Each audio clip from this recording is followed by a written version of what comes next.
Hi there, Gypsy Spirit here, back with you. And now we're still on the royalty suits, the king and the queen now, and what they mean to each suit. So we'll go ahead and get started. The Queen of Swords is going to be our next one.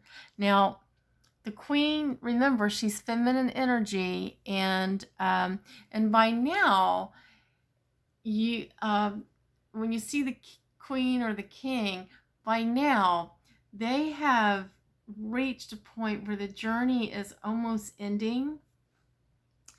They're like masters of whatever it is regarding the subject.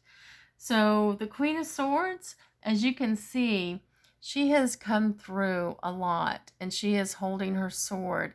The air has cleared pretty much. Whatever this conflict is, she is going to handle this situation, this conflict, with dignity and poise. And she is, but don't mistake her kindness, um, to don't see her kindness as her being vulnerable, because she is not. She is not. She's very kind. She, like I said, she's very poised, distinguished. But in this conflict, she is the one that's going to win. So when you see this card, when you pull this up, somebody that's in conflict, and this card is upright, this is telling me that they are whatever their conflict is, they are coming out as the winner. They have gone through all the crap that they needed to go through in this conflict. They've learned the lesson they needed to learn, and now they're on top of the game because they have figured it out. And they've seen, like in the page and even in the night, you're being warned to not make any moves. Don't do anything, real hasty. But now she's learned through all that, and she's figured it all out, and she is ready to take on whatever the conflict is. She can do it, and she can do it with grace. She can tell somebody to go fuck themselves, and they will appreciate it. They will they will they'll be like, yeah. One of those things where she can say something to somebody, and no matter how she means it, they'll take it as a compliment. But I hope you understand what I'm saying by that. The Queen of Cups, it's the same thing.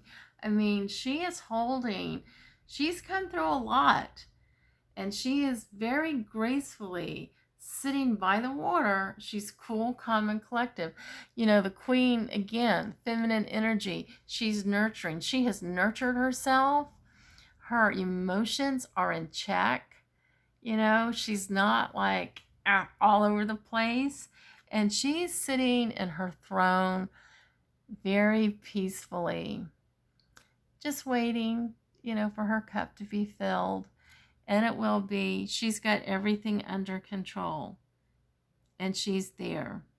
Look, the waters are even, there's a few waves in the back just coming up. So when I see the queen, I always see somebody that just has everything under control. She's got everything she needs right at her feet. She's been through all kinds of crap, through wars. You think about, like, the Queen Elizabeth and some of the wars, like how long she reigned as queen, and look at all the wars and things that she lived through. Maybe not in her country all the time, but she saw and learned from other countries about wars and how to deal with them.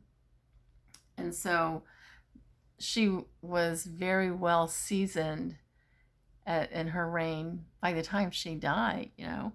So the same thing with the Queen of Pentacles, where, this is about money. And Pentacles, the Queen, she's the one that everybody goes to. You can see she's old. She's an older woman. She has experienced a lot. She has, in regards to the Pentacles, it's like she's knitting something and she makes, I don't know, children's things. So whatever it is that she's doing, she's been doing it for a long time, and she's got her monies, her finances all under control. And people come to her for help financially. And she is old enough and wise enough to be able to give advice on whatever it is somebody's asking her in regards to money. She's lost money, she's made money, but now she is quite the businesswoman and knows how to maintain what she has. The Queen of Wands. I don't know why she looks so angry. But anyway, again, she's sitting on her throne, and it's about wands. Wands, again, is about work. And she's raising her flag that she is setting her, this is her territory. She's raising her flag. She's taking claim to her territory. She has mastered whatever it is that she has been working on, and she is staking her claim here. She has been wise to use the energy of the cat to help her. Cats are known to be very spiritual animals, so she's used all of her powers around her. She's wise enough to use the cat for spiritual messages and such. So she's wise in that area, and she's holding her domain. If somebody wants advice on work and how to get ideas and everything, she's the one to go to. And she's going to nurture those ideas. So I also see the Queen as somebody who is has an idea or had an idea and has worked through it, and now she has become a master of it. Like, for instance, you have people who have an idea and they start the idea, and there's a lot of mistakes or things don't work out, and they have to keep going back to the drawing board and starting over again. And you have to keep starting new things over and over, even though it's based on the same concept of what you want to do. And it may take years in the making to get the idea that you have to the point where it is working for you, that it's put you in a place of comfort, and you own it. You own it. And that's what she's doing here. She owns it. And so now she's free from having to go back to the drawing board and everything to start over what it was that she had started, trying to get the kinks out and everything. She's there, and she's holding her stake to the ground. And so if I were wanting to start a business, like, for instance, with writing, starting a book, I need to find somebody who has done it and is well seasoned and knows what they're talking about. I mean, it's like if you were a guitar player and you wanted to start a band and wanted the band to be very successful, who the hell would you go to? My thoughts would be somebody like Keith Richards or Jimmy Page. So, or, like if you, in this regards, this is feminine energy. So if you wanted to be a famous singer, the Girls from Heart or Stevie Nicks comes to my mind, or, Barbra Streisand or somebody like that, because they've been through it all. they've seen all the ups and downs, and they've done all the blood, sweat, and tears, and now they're in a place where they can claim who they are. Um, you know, I, it's funny that we're talking about Stevie Nicks, because there was a time that I really liked her. I thought she was great. Her voice was amazing, and I loved her style. But now it's like her singing is not that good. And she doesn't move very well. And so I'm always, every time I see a video of her, I'm afraid she's going to fall. But and my cousin went to see her last year, and she told me, she was like, she doesn't sing very good. Her voice is nothing like it used to be. And they were a little worried too that when she was making those turns, she was going to fall. But you know what? The thing is that in spite of that, she still is, they consider her the queen of, rock or whatever. I mean, look at all the accomplishments that she has made throughout the years, So I say, if she wants to continue singing and spinning around and everything, let her do it, because she has earned that right. And people will still go see her. So if I wanted to start working in a band as a singer, I think she would be the first person I would want to talk to. So she's Stevie Nicks has has her stake in the ground, always has for a long time. Anyway, I hope you understand that. Now we're on to the King. We'll go with the King of Swords. Now, again, we're talking about male energy, and we're talking about conflict also. So you see he's holding a book, and when I see the King of Swords, I think of that male energy, like somebody who has a lot of wisdom and how to deal with a conflict, like maybe a lawyer or a judge or somebody that are like a male figure, a business male figure that knows how to go in and tackle and has a good strategic plan on how to win at a battle, and I'm thinking like even I don't know why I'm thinking the Pirates of the Caribbean, but like when we went to battle, it was like the men would get together, and I'm thinking like now Gone with the Wind, how the men would all congregate together, smoking their cigars or pipes, whatever. And they were coming up with a strategic game plan, how they were going to go to war and how they were going to win. So this is what I think of when I see the King of Swords. It's a male figure that is tackling this problem. And it could be that the person that you're talking to, they're going to maybe want to see a lawyer or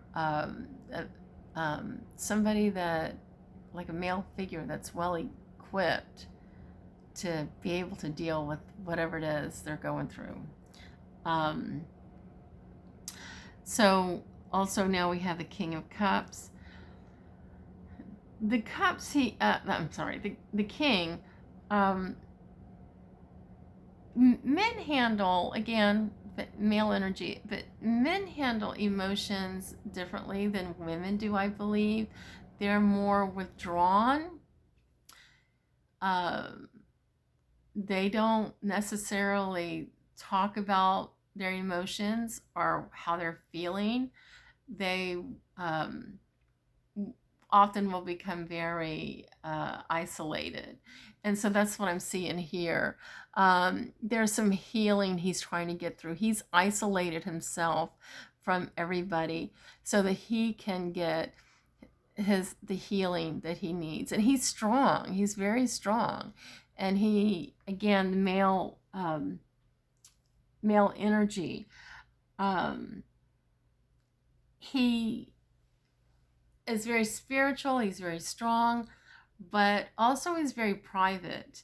and he's holding his cup out also for the healing that he needs, and getting his emotions in check. And so he's making sure that he's not going to spill his emotions out, or for people to see. He is a dignified king, and he's getting his emotions in check. They are in check. um, that makes me think of my dad. And I've compared my dad to the king many times, but um, my dad, from I never saw my dad cry ever. He would hold his emotions in, and everything was in check. Um, and he was always seen as the one that was a strong one, you know. Whereas my stepmother, she'd be freaking out and crying and doing all kinds of stuff. My dad, it was straight and narrow, and he kept his emotions in check. And that's what he's doing here, is he's getting his emotions together and keeping himself in check, so that he can be the strong one for everybody else. The man of the family. King of Pentacles, well, yeah, he's got it all. His money, he's got everything. He has provided everything. He's got everything in check. His money isn't good. It's good. He's got abundance. He's got control over his home. And you think about a king, and I've said this before, that the king is the one that makes sure that his family is taken care of. He will go and work and do whatever he has to do to make sure that his wife and children, and even his servants, have a home, have food, have clothes. And this is who he is. This is the king. He's got it. Look at the home, the acres of land that he has, and the trees. There's abundance here. So he's in good shape. Then we have the King of Wands.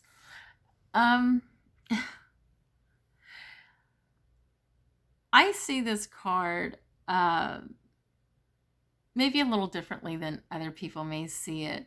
But, Wands is about work, and he's on a desert, but check this out. I mean, he has changed. He's gone through changes. He's had to change his way of thinking in regards to his work. When you see this, whenever I see a snake, I see change. Change a coming. So he's mastered that. Just like the Queen. We were talking about Stevie Nicks earlier, and how she's, spent so many years probably making lots and lots of mistakes to get where she's at. But the same here. And the king, he has had to go through a lot of changes. He went from being the page, to now being the king. He's learned a lot. He's bled a lot. I mean, blood, sweat, and tears. He's done what he needed to do to get to the point where his work, he has something to show for his work, and he can pass this work down to his heirs. He's got everything under control, but he's made a lot of changes. He went through probably a very proud, arrogant son of a bitch to more of a humble man, and to be where he's at, because he's had to work so hard to get there. So I see that with the Wands. I hope this helps. If you have any questions or anything, always please let me know, and I'll be glad to help you. Thank you, and I'll see you in the next video. Bye-bye.